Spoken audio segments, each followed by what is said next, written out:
I'm April Watts, and this is What's Hot Washington, your source for all things hot in and around the nation's capital. October is National Domestic Violence Awareness Month, and joining me via telephone is Ann Garcia, a bilingual social worker and program manager at a wonderful organization called WEAVE, Women Empowered Against Domestic Violence. Thanks for joining us, Ann. How are you? I'm doing well, thank you. Fantastic. WEAVE is a very unique organization. Can you tell us about the services you provide? Sure. WEAVE has been around for 13 years in D.C., and we work with adult and teen survivors of intimate partner violence. We provide legal services, individual and group counseling, and we do a lot of outreach in the community around education, around what is domestic violence. And we also have specialized programs such as our LGBTQ program, which helps the lesbian, gay, transgender, and questioning community.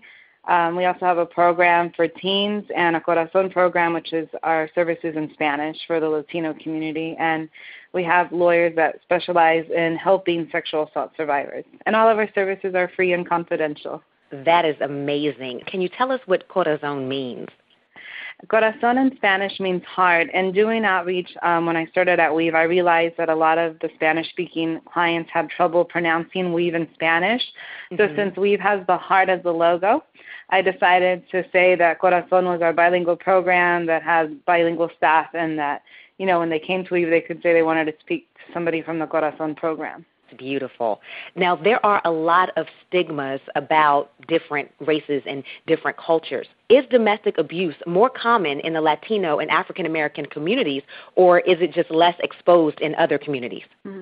Well, I think demographically in D.C., most of our clients tend to be African American, but that isn't to say that, you know, people from other racial backgrounds do not experience domestic violence just as much. And as far as the Latino community, I think there's a lot of fear for women who want to report it to the police because they fear that they might be deported, especially if they're undocumented. And also other immigrant communities here in D.C., like Asian and immigrants from Africa, there also might not be services available in their language. So that could be a barrier as well. Right now, Ann, there are people that are in abusive marriages and abusive relationships and don't even know it. What exactly qualifies as domestic abuse? Definitely. Well, domestic violence is definitely a pattern of intimidation that an abuser will use over their partner. And this relationship can be somebody just dating casually. It could be somebody who's married to someone, somebody who's living, and even people who are separated from each other. And there's different forms of abuse. Physical tends to be the one that most people associate domestic violence with, but a lot of times people get verbally and emotionally abused first before, if ever, there is some times where they are physically hit by their partner. So I wanted to be clear with that because a lot of times women will come to us and they'll say, like, well, he's never hit me, but that isn't to say that there isn't other things going on in the relationship that are abusive, like economic abuse. Maybe he's not letting her work, or he's taking her money. Maybe he's sexually abusing her in some way. Maybe there's also physical abuse and verbal abuse. So it sees itself in different ways in different relationships. There's no cookie-cutter domestic violence example. I've never heard of economic abuse. I've learned something, and I'm sure the WHW listeners and audience have learned something. Economic abuse, wow. Is there a certain type of person that's more likely to find themselves in an abusive or an unhealthy relationship?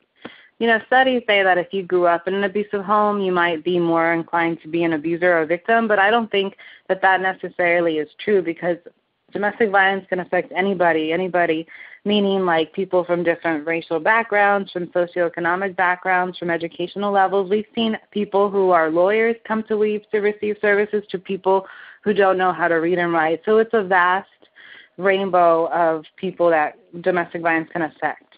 One of the big problems with domestic violence is that a lot of the victims remain silent. Why do you think that is, Ann? I think one of the number one reasons is fear. If their abuser has threatened to hurt them in some way or hurt someone else around them or take their kids away, if they call the police or seek help, they won't do it because they really believe that their abuser will do those extremities to cause them harm. That's seen a lot in the immigrant communities. They don't call the police, like I said earlier. They don't want to be deported. Maybe they depend on him financially because he doesn't let her work. So, of course, she's going to stay with him because if she goes out with her kids, how are they going to survive? So there's a lot of reasons. How do friends and family pinpoint domestic abuse, and what can they actually do about it? Well, a lot of times domestic abuse, abusers itself, they don't even look like they could be abusers to the real world, but I guess simple signs that may happen is if maybe she's not spending time with her family as much as she used to. Maybe he's trying to isolate her and kind of like stop her from seeing friends and family. So maybe if somebody notices that their sister or their girlfriend is not coming around as much, maybe he's the reason why. Or also maybe, obviously, if there's any kinds of physical markings on her body, bruises, maybe she's, wearing sunglasses a lot and that's weird of her, like those kind of things that maybe she's covering up bruises or any other kind of injury. And also if her personality, if she's become depressed and she usually isn't a depressed person, maybe there's something going on in the relationship. She doesn't know who she can trust to talk about. Interesting. I've also heard women say things like they never saw the abuse coming, or one day they just looked up and they were in an unhealthy or an abusive relationship. Is that possible to never see it coming? Definitely. I don't think growing up as women, and I have been saying women because women tend to report abuse, but growing up as women, are we really taught clearly, like, this is a healthy relationship and this is an unhealthy relationship? A lot of times we're not really taught that stuff.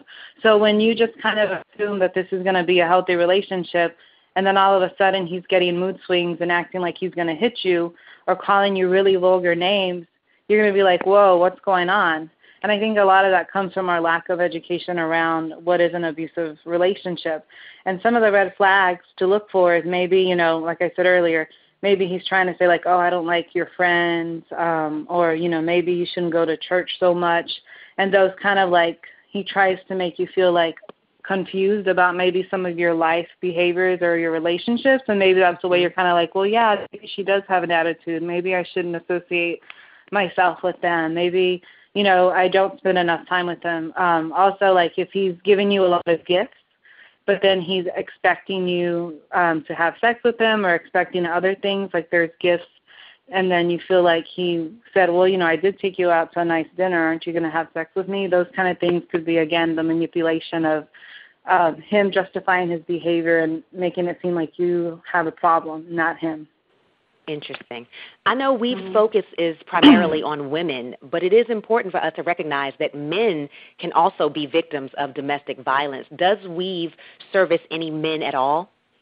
Yes. Well, we have served men that have identified more as gay men because we do have our LGBTQ program, but also if a man came, we would treat him the same way we would treat a woman who came to us to say that they feel like they might be being abused. It just is that women tend to report domestic violence more than men, so that's why statistically women tend to be more of the victims. How can someone who needs assistance from Weave contact your organization?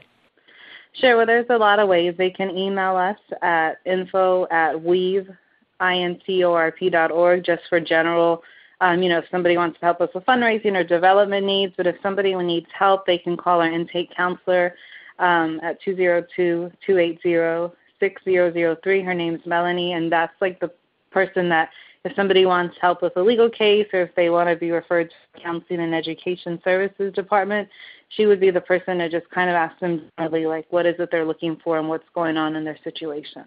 We at What's Hot Washington are so appreciative of the work that you and all of the good people at Weave are doing. And that's why we are pleased to partner with Weave for the Sushi Social event, all happening Wednesday, October 13th from 7 to 9 p.m. at Jordan's 8 Restaurant in Capitol Hill.